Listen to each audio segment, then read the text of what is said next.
the west coast of Ireland. In fact, the coast of Ireland, we're actually east coast Atlantic, really. I don't disagree with what's been written in the report, but I think it's important for the committee to things. Firstly, that my mother had obtained a letter from the council informing her that there was no tree preservation order on the oak tree. And on the basis of that, we marketed her property. She passed away in June of last year, informing the buyers that there was no tree preservation order. And on the basis of that assurance, a buyer came forward who wished to buy the property, but a condition of the mortgage was that the tree was removed because it was undermining the property. We said as executors that he'd go ahead based on the letter of comfort that my mother had received from the council. That in November of 2019, a process was initiated without any to the landowners to put in place. If we'd known that, we would advise the many potential buyers along the way that in fact the tree was covered by a tree preservation order. That buyer has now gone back to planning and got planning on the basis of a revised proposal. But as you will appreciate, a tree preservation order puts quite significant restrictions on both the development, but also the consequences of making mistakes in terms of that development. So his planning, his method has become substantially more expensive. And in fact, as a result of the TPO, the property went from 425,000, which had been agreed in the summer, and has ended up at 395,000. So this tree preservation order has cost the estate £30,000.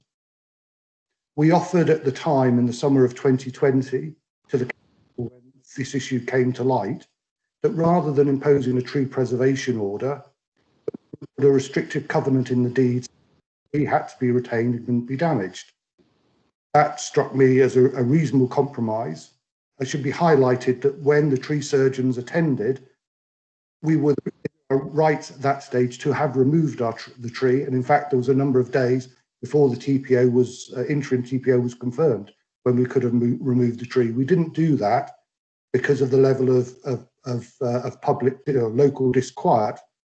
I should add that the people who TPO are also the same people who have objected to the planning permission, which has subsequently been granted. So what I'm saying to the committee is I don't believe that the process that we've gone through can, that my mother had a letter from the council saying there was no TPO, a period of some 9 or 10 months, a process was initiated which the landowners weren't aware of. Mr. Hobbs, I'm afraid that's your 3 minutes up, but there may be questions from members. Are there any members wishing to ask a question? Please, please indicate. Councillor Dean, please. Thank you. Yeah. Thanks, Mr. Hobbs. This letter saying that there was no TPO on the oak tree in your mother's garden. When was it dated? She obtained that, if I recall correctly, around 2012. I stand corrected. Some years ago, I admit.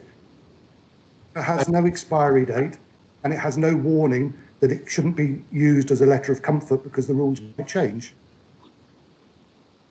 Thank you. Thank you. Any further questions, members?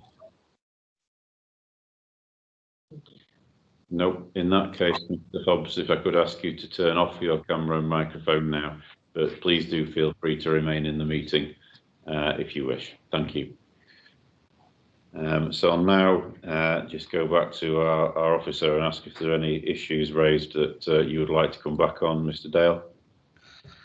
Yes, I'll just come back on several of those.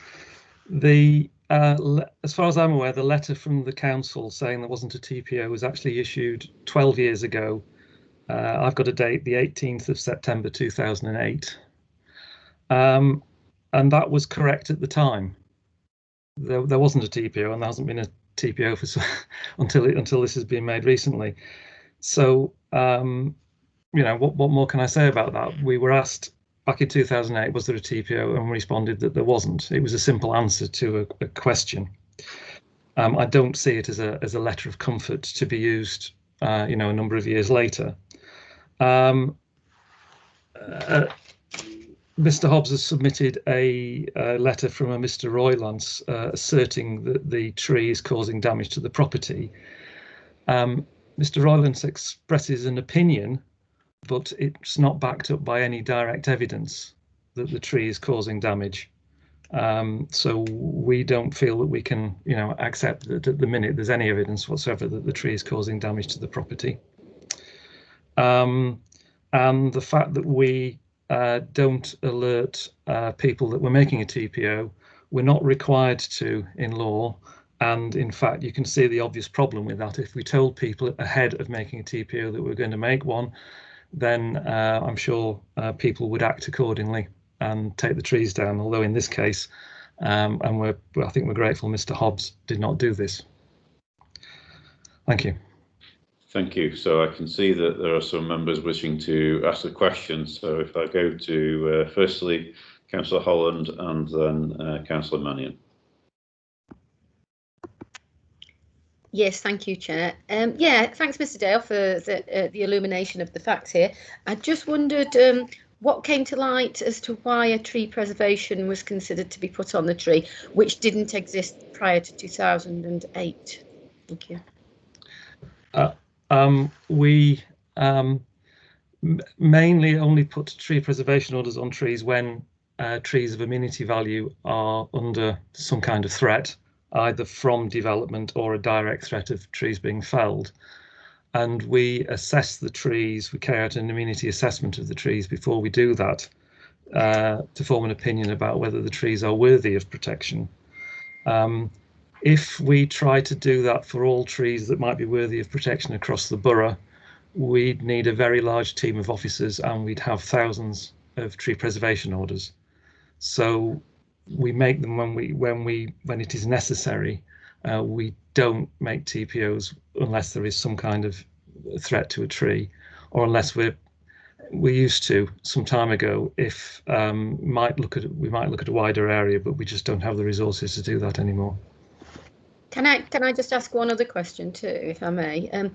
Is this not really a lack of responsibility on your part with the staffing arrangements, which has now cost an individual possibly £30,000, because it all seems to me that it was due to a lack of staffing as to why the tree preservation order wasn't put in a timely fashion, and this is now related to said individual incurring significant costs here, really.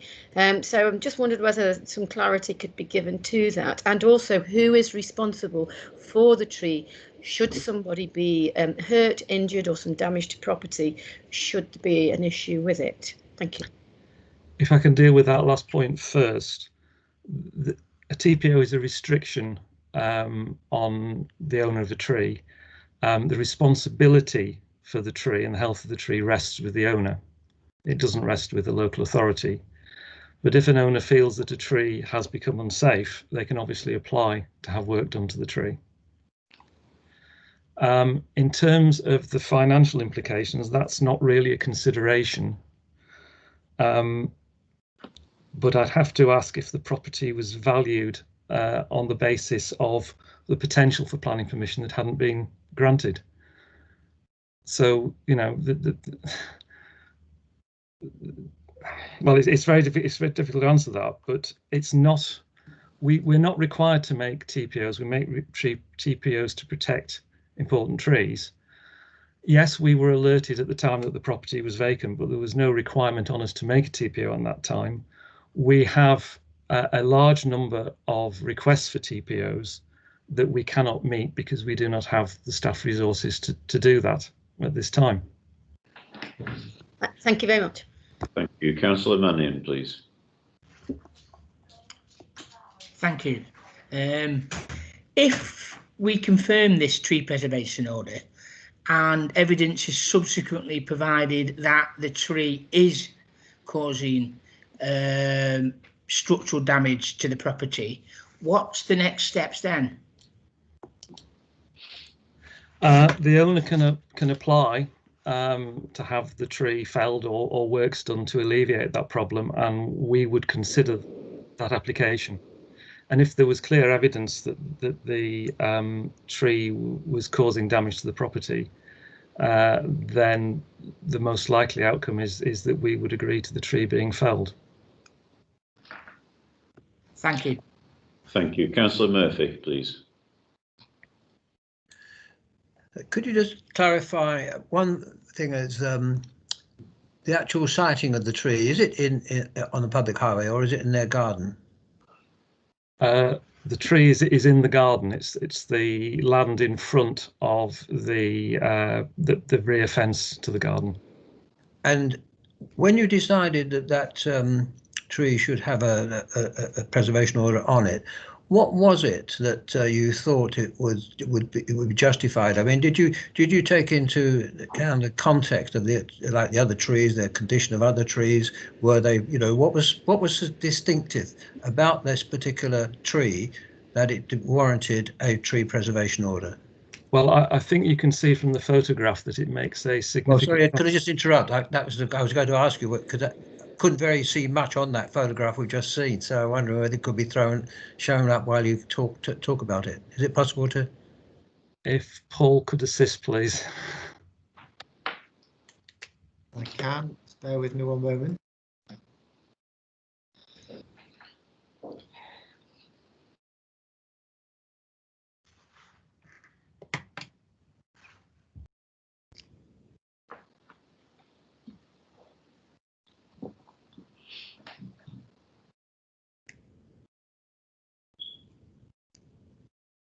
Sorry, just one moment.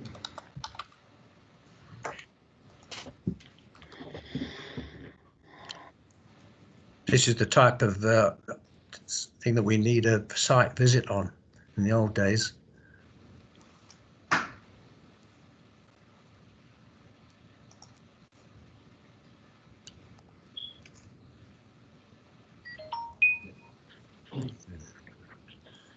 Can we see the slideshow? Yes. Yes. Which photograph was it? That one. That one. And can we also see that the other one as well in context? Is that? It's unfortunately a dull day. I'm sorry, I didn't take the photograph myself. This is a winter view of the tree. So it's in other words, it looks, from what I'm seeing, it's the only tree in the immediate vicinity, and that presumably is why people were keen to have it, maintained. I take it. Yes, there is a tree behind it that you can't see terribly well. You can just see it. Yes, in the second photograph, you can see it over the rooftop of the property. Yeah. That's a lime tree which was assessed at the same time, and it's a much younger tree. The oak tree is on an ordnance survey plan going back to 1875. Now, for it to actually be on that plan, it must be have been a significant tree at that point in time. So it's quite an old tree. The lime tree is a much younger tree, and within your report, within the amenity assessment, it's indicated that the lime tree was considered for a TPO as well, but it was felt that it is given its future growth potential, so it could become significantly larger than the oak tree, which is probably a former hedgerow tree, that the lime would outgrow its situation and therefore wasn't appropriate for tree preservation order. And could you remember what's the life expectancy of the oak tree now? Without damage, it could go on for another 200 years. Oak trees can, obviously, they're one of the longest living trees within this country, and I have seen a perfectly healthy oak tree that was accurately dated to being over 400 years old. So this tree is in a perfect condition? It's in a good condition. And not a perfect condition? And it's got, I would think it's got at least, it's difficult to say, isn't it? But I would expect it to live for at least another 100 years. Right. Thank you very much. Thank you very much, Chairman. Thank you. Councillor Findlay. Thank you. Councillor Findlay. Thank you. Given what you know about trees, this particular tree's root systems, oak trees' root systems, how likely is it, in your opinion, that the roots could be within influencing distance of any property's foundations? Is that likely? It was asserted earlier on, and I think you said you weren't you haven't got any information on it, but is it feasible that the root system could influence the foundations of a property? There's two ways in which roots can influence structures. One is by their actual growth. So a fine root expands into a larger root and it can lift walls and paving. But the Forestry Commission have done research on this and shown that that way of causing damage can't affect substantially loaded structures such as a house. So it can't really lift the wall of a house.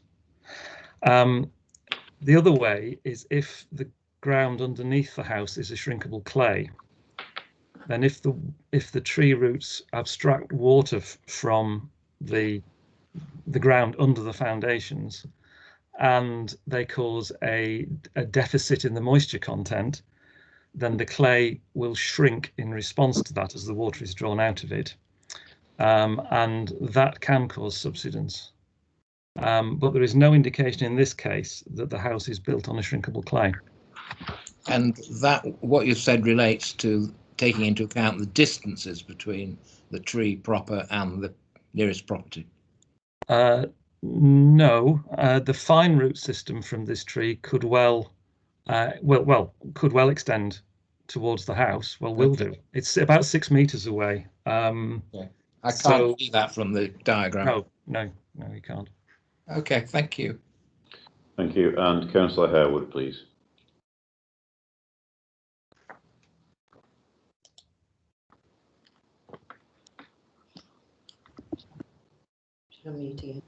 Thank you, Chair. Thank you very much. I find it uncomfortable, I should say, that you asked for a TPO and you were told there was none, but then you asked for one and you told there is one, and there's no responsibility to that.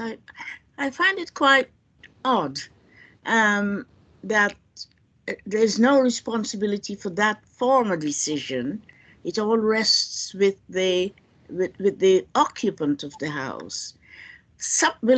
Can subsequent proof bring you back into a different position, please? Can subsequent proof that this root is destroying the house, although you say it's forever not destroyed, will that bring that decision back? The previous decision back, I mean. Sorry, I'm not quite sure I understand that, but back in 2008, a tree preservation order hadn't been made. So when the owner of the property asked, "Is there a TPO in place?" the answer was no. Given that the tree is under threat, and this year, some 12 years later, we have made a TPO and are now seeking that is confirmed. Thank you, Mr. Dale. I assume that's answered the question. The whole system of no and yes seems uncomfortable to me, but then that's not a legality. It's just a discomfort that you will not have a TPO, and then yes, you will have one. In that time, it doesn't feel comfortable. I think Councillor Harewood is probably moving into the debate now. It didn't sound like a question, it sounded like an expression of view. So in the absence of any further questions, can we move to the debate? And again, given that this is in Knutsford, can I invite Councillor Dean to lead us in that debate? Yeah, I actually feel sorry for Mr. Hobbs if indeed this whole tree issue, which to him will probably appear to have come out of nowhere, has cost him 30,000 quid. But I have to say that trees are a massive issue now, and I think it would be slightly incongruous for us to be happy for this TPO not to be confirmed today, when we're trying to plant lots of other trees around the borough for climate change reasons. And this is a spectacular tree. I went to have a look at it last week.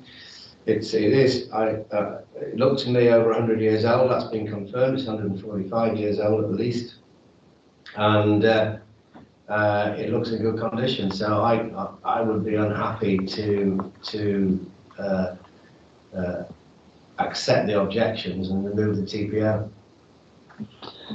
Thank you, Councillor Dean.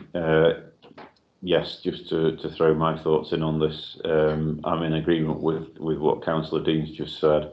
I've every sympathy with Mr Hobbs, the objector, but as far as I'm concerned, if you ask a question in 2008, the answer that you get is a snapshot of the intention at that time. It's a little bit like asking your next door neighbour, do they intend to submit a planning application for a demolition and rebuild or an extension?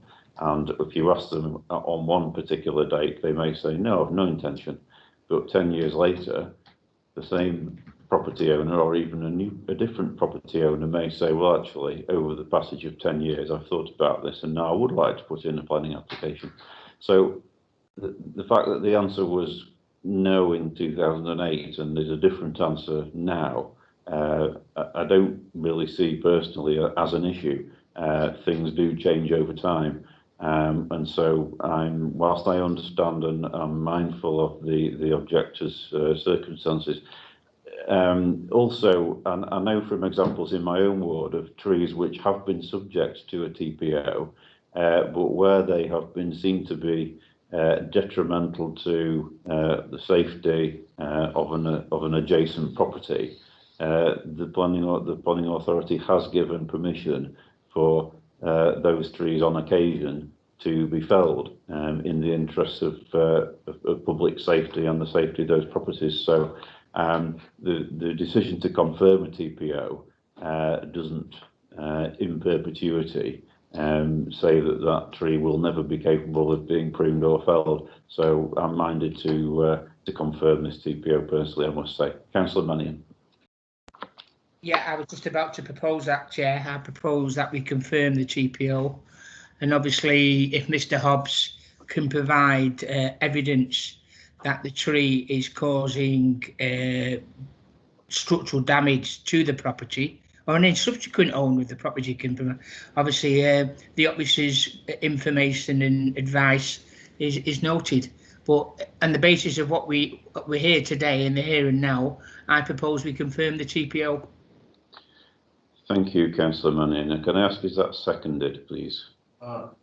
Councillor Dean. Happy to second it, Chairman.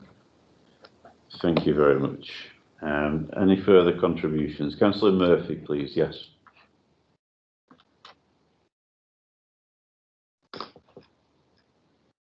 Councillor Murphy? He's on mute, Chairman. I think you're on mute at the moment, Councillor Murphy. We can't hear you. Can you hear me now?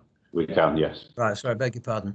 I'm just very concerned about the issues that are in this matter, because, and I am an oak tree lover. I've got one in my garden. It's about 90 years old and it's very close to the house, hasn't caused any damage at all, and I'm very pleased to have it there. But what I don't like, or what worries me a little bit, is 7 or 8 people gather around and say they want a tree that could be causing damage to one other resident. And the council has come along and they said that without carrying out certainly an examination as to whether or not it is caused or not causing damage, has acceded to giving that preservation order. And it's not as if it seems that picture, and it's only a restricted picture, it doesn't say much, but the little bit that we could see didn't show an area that's full of trees. There's one tree there. Now, it's all right, as I just said, for the other 7 or 8 people to say they want it down, and the council then saying, oh, they're telling us now they've got a shortage of staff, they can't sort of deal with everything all the time, but straight away 7 people say, can you come down and put a TPO on it? Somehow it just doesn't seem to me fair there, and I would take up the point that somebody, I think Councillor Mannion just made, that if there is evidence produced that the complainant is invited to provide genuine evidence of it causing damage, then I would hope the council would remove the preservation order as quickly as it imposed it. Thank you. Thank you, Councillor Murphy. Any further contributions before we go to the vote? Councillor Findlow. Presumably, it can be confirmed rescission of the order would take place on production of the necessary evidence showing damage referable to the tree, I presume. I might have to ask Mr. Dale to come back and answer that one. Chairman, we would look at the evidence. It's difficult for me to say exactly what the decision would be, but if anybody, we receive a large number of applications to do work to TPO trees. I can't give you the exact percentage, but a large number of those, way more than 50%, are agreed. If we find that a tree is causing significant damage to a property, we would not insist that the tree is retained. Is it possible with oak trees to sever roots that are causing the damage and the tree to remain, or remain alive, or not? Or is that too problematical? There's a British standard about trees and development which gives guidance on that, and we could countenance the loss of, under the British standard, between 10 and a maximum of 20% of the root protection area. So there could be some tree loss, but not any major loss of roots. Sorry, is going to cause permanent damage to a tree, not least by potentially letting in decay fungi into the root system. So it's not something that we'd want to see happen. And I think in this case, I think I don't know if the planning permission has been granted and work has started, but there will be some effect on the root system of the tree, I'm sure, from the work that is proposed at this property. Thank you. Thank you. Okay, I don't see any further questions or contributions, so I'd like to move to the vote in that case now. So it's been proposed by Councillor Mannion, seconded by Councillor Dean, that we confirm the tree preservation order. So when I call your name, please indicate whether you're for, against, or not voting to confirm the order. Councillor Braithwaite, please. For. Councillor Dean. For, Chairman. Councillor Findlow. For. Councillor Harewood. For. Councillor Holland. Not voting, Chair. Councillor McFarlane. For. Councillor Mannion. For. Councillor Murphy. Against. Councillor Nicholas. For. Councillor, I think Puddicombe's left. Councillor Smetham. For. And myself, Councillor Brown, also for. So I make that 9 in favour, 1 against and 1 abstention. So that is clearly confirmed. Thank you very much, members, for your time and commitment today. It's been a long day once again, but that's now the end of the meeting. So all it remains for me to say is this is the last meeting of Northern Planning before Christmas. Is to wish you all a very happy Christmas, and I know it's going to be very different this year to how it normally is, but I hope you get some time to spend with family and loved ones. Take care. Thank you, Chairman. Thank you, Chair. Thank you, Chair. Thank you, everybody. Bye.